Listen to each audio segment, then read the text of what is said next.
Hello and welcome back, everyone, to the Wings of Liberty campaign on StarCraft 2 on Rocket Rapid Commentaries. And in this episode, we begin our assault on Char.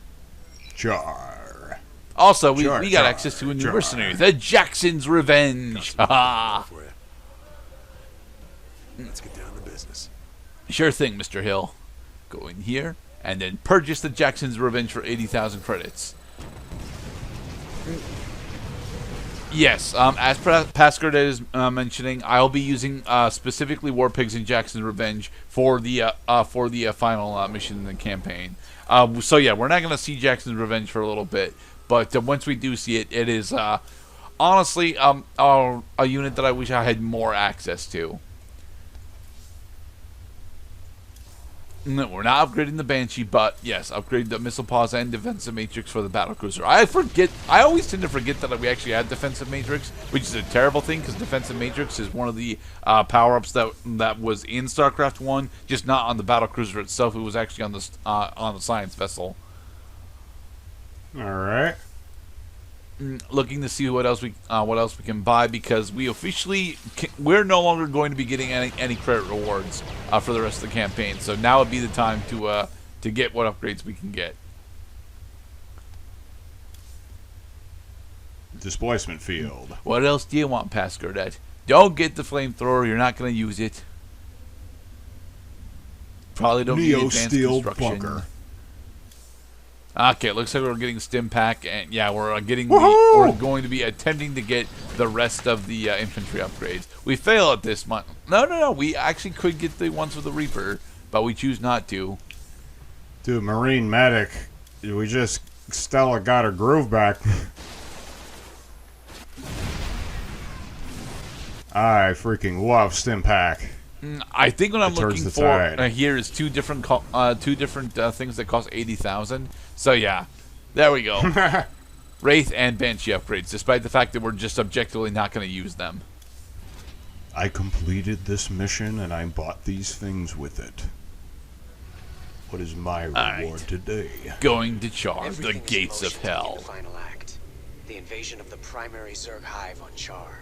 Once we begin, there will be no turning back.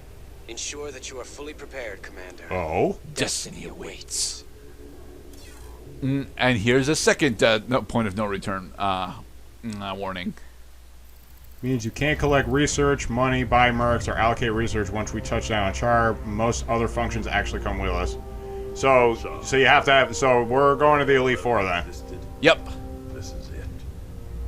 Oceans of fire, tectonic storms, and an atmosphere that'll burn a man alive. Tectonic We storms. plan for all of that.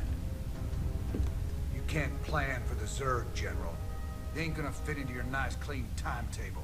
Sure they won't, Rainer. I've led 5 separate invasions against the swarm.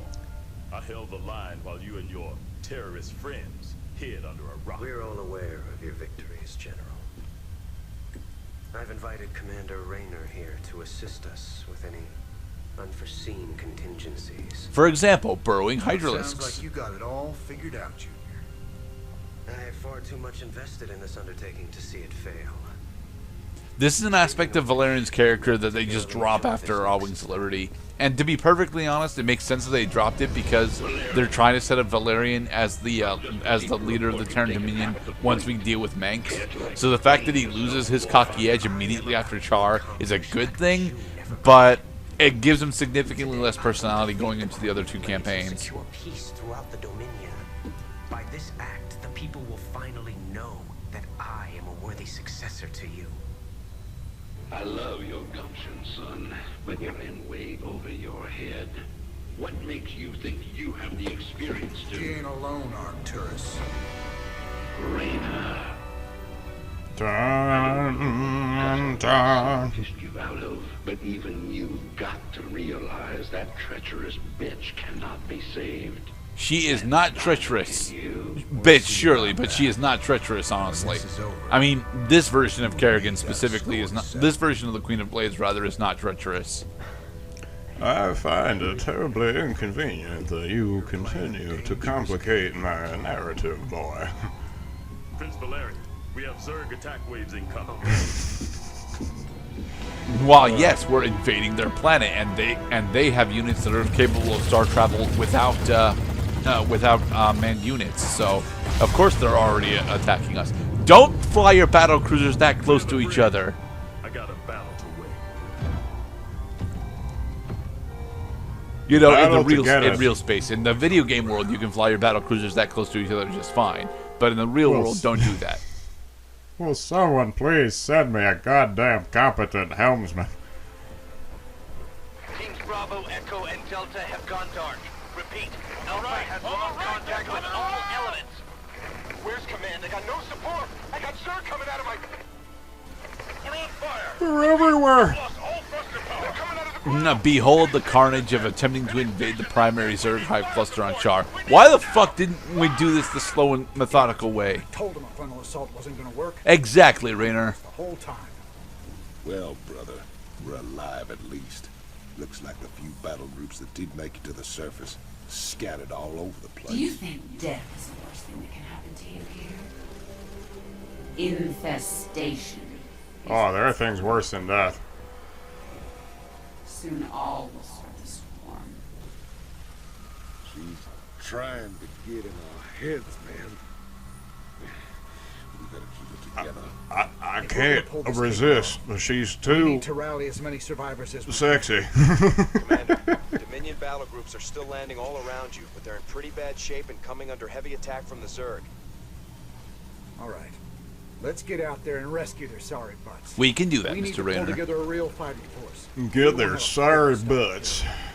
We're gonna put an end to this once and for all. So this is more or less a static defense mission. We're attempting to regroup with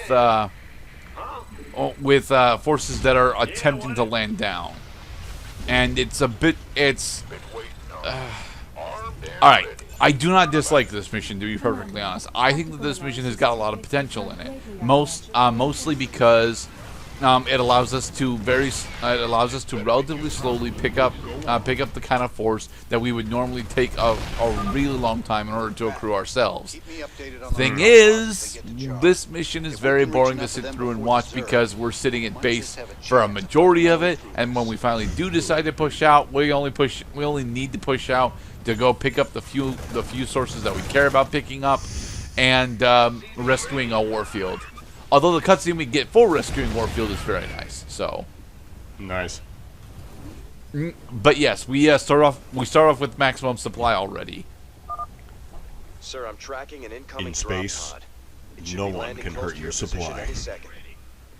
One of the things they do not give us to start off with, though, is an engineering bay, which took. No, wait, it's over there. Okay, so it's, but I just flat out don't see it for a majority of the mission.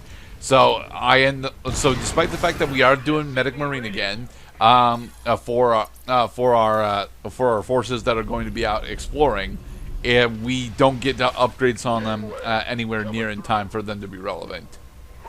Yes, as Pascadet mentions, I don't really do Gates of Hell very well. Roger that. Well, neither did those young men at Normandy, but goddammit, somebody had to die in order for the rest of mankind to live on. Sure. Woot! More Marines! Raiders. Right, and that's really cool what they do with the narrative style is, yeah, we just saw a bunch of cutscene narrative and dialogue suggesting that these guys are freaking confused, scattered, and scared for their lives. So we'll pick them up if they're still alive, and then they'll fight for us. I think that's wonderful. Yeah. One of the big bonus objective in this mission is taking down all 8 of the spore cannons that are spread throughout the map. I have factually never done that bonus objective, and I do not know where, like, the last 2 spore cannons actually are. It has bothered me forever that I've never actually found them, but I can't find them. I need an army. A strong army.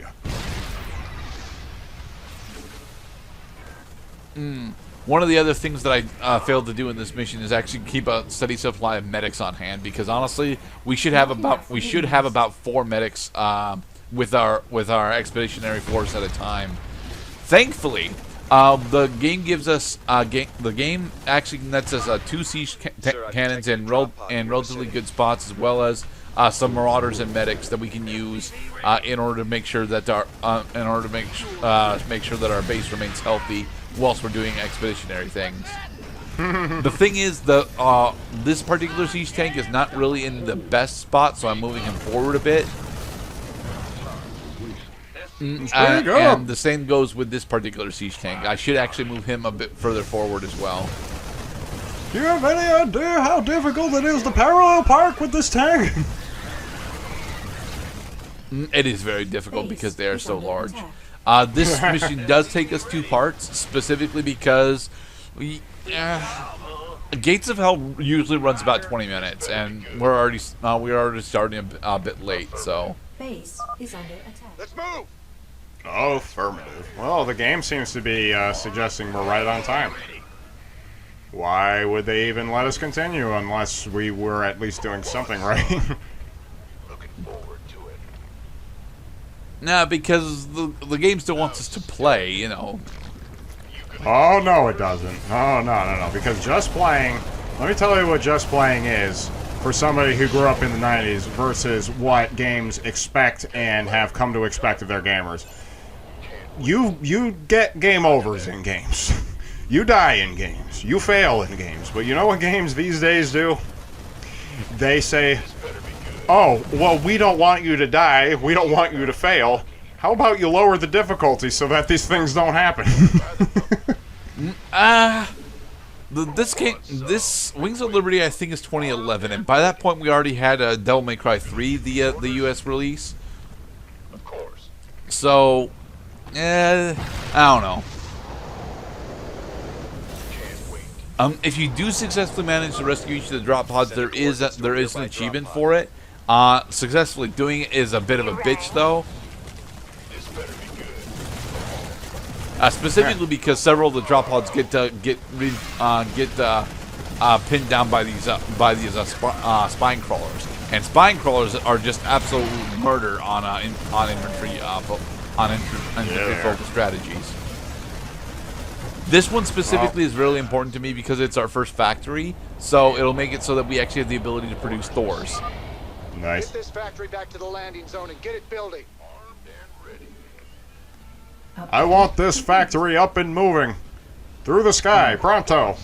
Andale. And yes, each of the drop pods comes with some additional Vespane and mineral drops when they show up. Been waiting on you. Why not? Keep your shirt on, Sparky. It's been a little while since I've Here's watched. spore cannon number 3. Since I've watched these Taking down the buildings. spore cannons also gives you some additional Vespane gas. Nice. Oh my goodness, the floating building. It's kind of like the little Nicky gigantic Popeye's chicken box that suddenly grows demon legs and starts running away for dear life. The ability for Terran buildings to float around has been in the game since StarCraft 1, actually. Yeah, it's nice. It's peaceful, graceful. Yes. In landing and in transit. As past Grenadier engines, I would have preferred to just have a factory instead of a factory with vultures. And this is one of the big things that ends up screwing over my efficiency this run. I just lost a bunch of Marines to Baneling connections by having my units on normal move instead of attack move. Right. Alright, so it's going to slow you down a little bit. That's okay. Doesn't mean you have to start the whole damn run over again. Thankfully, no. You want a piece But of me, boy? I do not want to actually encroach on the Zerg primary base until I have some Thors with me. Yeah, you're gonna need some longer range weapons because those claws. I don't have need been longer known range to weapons for the kill a spine man. crawlers, specifically because the spine crawlers have longer range than any of the ranged weapons I can field aside from siege tanks. But what I do need is the ability to tank the spine crawlers before actually dealing with them. Yeah, and if you ever have Bramble, all you need is a build machete. an armory in order to get Thors out. Oh Nice. look, siege cannon. Oh look, a siege cannon drop pod. I wonder if we actually managed to successfully rescue them. What I find so funny about Char is that we've come to learn and love the blue crystals that make our everything. And now we have arrived in hell, where everything is backwards, and now there are red crystals. The red crystals are actually crystallized magma. They are not the minerals that we are used to farming. Oh, most certainly these are not useful crystals, but they almost like they're mocking us. Yay, we got the siege tanks. It is important to clear as much as this particular path north as you can, because the end of the mission requires us to rescue Warfield, who is going to be in the northeast corner. Spore cannon number 4. All together now, Jesus. Oh my sweet We built Lord. some Predators. This is the only time I have ever actually attempted to use Predators in combat. And the whole reason we built Predators is because the Zerg forces keep sending smaller waves of Zerglings at us, and supposedly Predators are really good against those. I am not impressed with them. Anyway, in the next part we will be finishing off the Gates of Hell. Be safe, everybody.